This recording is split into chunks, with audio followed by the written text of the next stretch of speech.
Transformado pela provação, dia 25. Pois os nossos sofrimentos leves e momentâneos estão produzindo para nós uma glória eterna, que pesa mais do que todos eles. 2 Coríntios 4,17. É o fogo do sofrimento que produz o ouro da santidade. Madame Guyon. Deus tem um propósito por trás de cada adversidade. Jesus alertou-nos de que teríamos aflições no mundo. João 16:33. Ninguém está imune à dor ou livre de sofrer. E ninguém tem a oportunidade de atravessar a vida sem problemas. A vida é uma série de problemas. Toda vez que se resolve um, já existe outro aguardando a vez. Nem todos são graves, mas todos são importantes para o processo de crescimento que Deus planejou para você. Deus utiliza os problemas para que você se aproxime dele. A Bíblia diz: o Senhor está perto dos que têm o coração quebrantado. Ele resgata os de espírito abatido.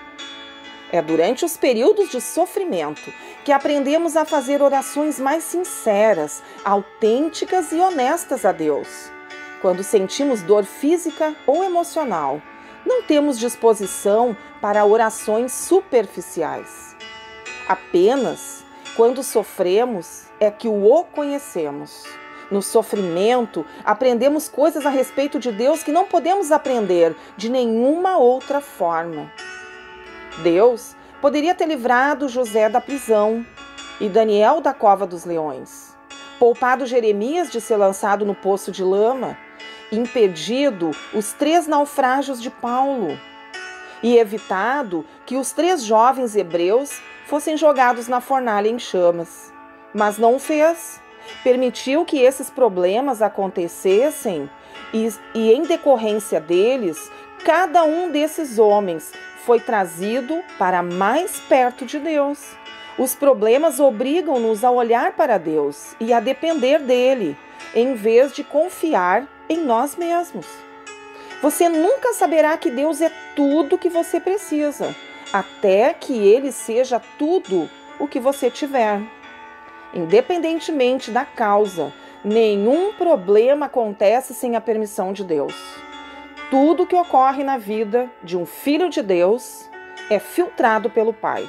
E ele pretende usar isso para o bem, mesmo que Satanás e outros tensionem usá-lo para o mal. Todos os dias de sua existência foram escritos no calendário de Deus, antes que você nascesse. Salmo 139:16. Tudo o que acontece com você tem significado espiritual. Tudo. Paulo explica o porquê. Sabemos que Deus determina que tudo coopere para o bem de todos aqueles que amam a Deus e são chamados segundo o propósito que ele tem para nós. Porque Deus conhecia os seus de antemão e escolheu para se tornarem semelhantes ao seu Filho. Compreendendo Romanos 8, 28 e 29. Essa é uma das passagens bíblicas mais incompreendidas e equivocadamente citadas. Ela não diz: Deus faz com que tudo saia da forma que eu quero. É óbvio que isso não pode ser verdade. Também não diz: Deus faz com que tudo neste mundo tenha um final feliz. Isto também não é verdade. Há muitos finais infelizes neste mundo. Para compreender inteiramente o Romanos 8, 28 e 29, você deve examinar frase por frase. Sabemos. É uma certeza que se fundamenta na verdade de que Deus tem pleno controle do universo e ama todos nós. Que Deus age. A história consiste na história de Deus. É Deus quem controla o leme. Nós cometemos erros.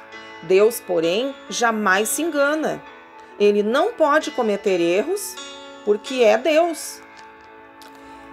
Em todas as coisas, o plano de Deus para a sua vida envolve tudo o que acontece a você, incluindo erros, pecados e mágoas. e ainda inclui doenças, dívidas, acontecimentos infelizes, divórcio e a morte de pessoas queridas. Deus pode fazer o bem aflorar na pior adversidade. Ele fez isso no Calvário. Nada acontece de forma isolada ou independente. Os fatos de sua vida agem em conjunto, conforme o plano de Deus. Se você entregar a Deus todas as suas experiências horríveis e desagradáveis, Ele as misturará para que se tornem agradáveis. Para o bem. Na genealogia oficial de Jesus, distinguem-se 4 mulheres: Tamar, Raabe, Ruth e Betseba. Tamar seduziu seu sogro para engravidar. Raabe era prostituta. Ruth nem mesmo era judia e infringiu a lei ao casar com um judeu. Betseba cometeu adultério com Davi, o que acabou causando o assassinato do próprio marido. Não são exatamente reputações excelentes, mas Deus converteu o mal em bem e Jesus veio dessa linhagem. O propósito de Deus é maior que nossos problemas, nosso sofrimento e até mesmo nossos pecados. Daqueles que o amam, dos que foram chamados. Essa promessa é somente para os filhos de Deus, não para todos. Todas as coisas contribuem para o mal daqueles que vivem em oposição a Deus, insistindo em seguir o próprio caminho. De acordo com o seu propósito. Que propósito é esse? Que sejamos semelhantes a seu Filho. Tudo que Deus permite que aconteça em nossa vida é por causa desse propósito. Edificando um caráter semelhante ao de Cristo. Somos joias moldadas pelo martelo e o cinzel da adversidade. Se o martelo do joalheiro não tiver peso suficiente para aparar nossas arestas, ele usará uma marreta. Se formos realmente obstinados, ele utilizará uma britadeira. Ele usará o que for necessário. Cada problema é uma oportunidade para a edificação do caráter. E quanto mais difícil a situação, maior o potencial de desenvolvimento dos músculos espirituais e da fibra moral. Paulo disse: sabemos que essas tribulações produzem paciência, e a paciência produz caráter. As circunstâncias da vida são temporárias, mas o caráter é eterno. A Bíblia frequentemente compara as provações ao fogo que refina o metal, queimando as impurezas. Pedro diz: essas dificuldades lhe sobrevêm para provar que a sua fé é pura. Essa pureza de fé vale mais que o ouro.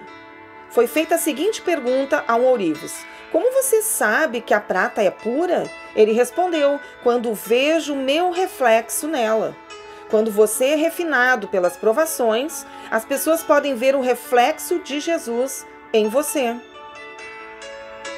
Tiago declara: amigos, quando lutas e aflições os atingirem em cheio, saibam que isso é um presente especial.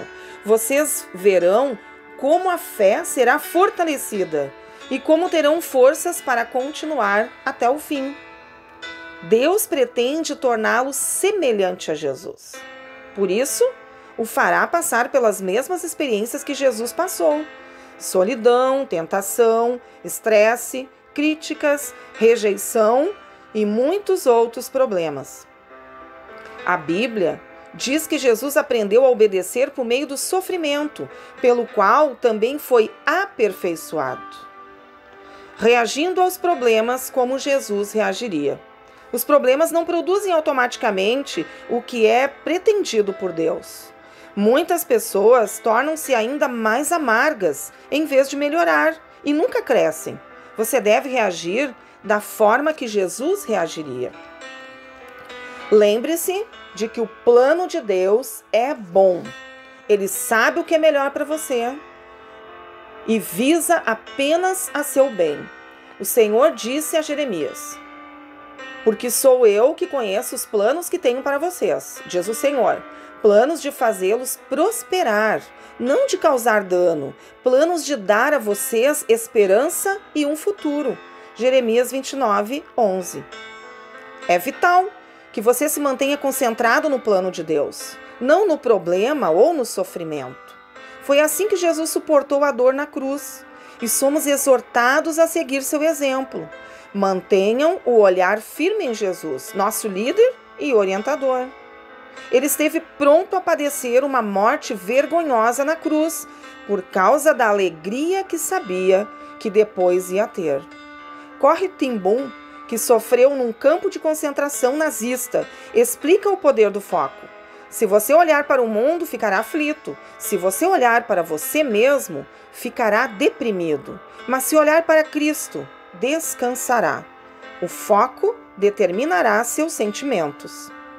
O segredo da resistência é lembrar-se de que o sofrimento é temporário, mas a recompensa será eterna.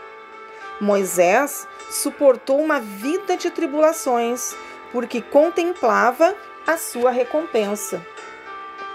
Paulo suportou as adversidades da mesma forma. Ele declarou: nossas presentes aflições são muito pequenas e não durarão muito, e ainda produzem para nós glória imensurável, que durará para sempre. Não se renda às considerações de curto prazo. Mantenha o foco no resultado final. Se participamos da sua glória, precisamos participar também do seu sofrimento. O que sofremos agora não é nada comparado com a glória que Ele nos dará adiante. Exulte e agradeça.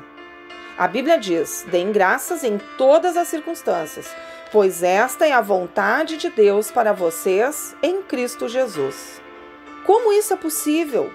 Observe que Deus nos manda dar graças em todas as circunstâncias, mas não por todas as circunstâncias. Deus não espera que você seja agradecido pelo mal, pelo pecado, pelo sofrimento ou pelas consequências dolorosas próprias deste mundo. Em vez disso, quer que você demonstre gratidão pelo fato dele usar os problemas que o afligem para o cumprimento dos propósitos dele. Nós também podemos nos alegrar ao saber que o Senhor passa pelo sofrimento junto conosco. Não servimos a um Deus alienado que se mantém distante de nós, tentando nos motivar com frases feitas. Ao contrário, Ele participa de nosso sofrimento. Jesus fez isso na encarnação e hoje é seu Espírito quem opera isso em nós. Deus jamais nos deixará sozinhos. Recuse-se a desistir. Seja paciente e persistente. Se você estiver enfrentando algum problema neste momento, não pergunte por que eu. Em vez disso, pergunte: o que queres que eu aprenda? Então confie em Deus e siga fazendo o que é certo. Vocês precisam preservar, permanecer firmes na aliança de Deus para alcançar o aperfeiçoamento prometido. Não desista, cresça. Pensando sobre o meu propósito de vida, tema para reflexão. Existe um propósito por trás de cada adversidade. Versículo para memorizar. Romanos 8, 28. Pergunta para meditar. Que problema em minha vida permitiu que eu experimentasse um crescimento maior?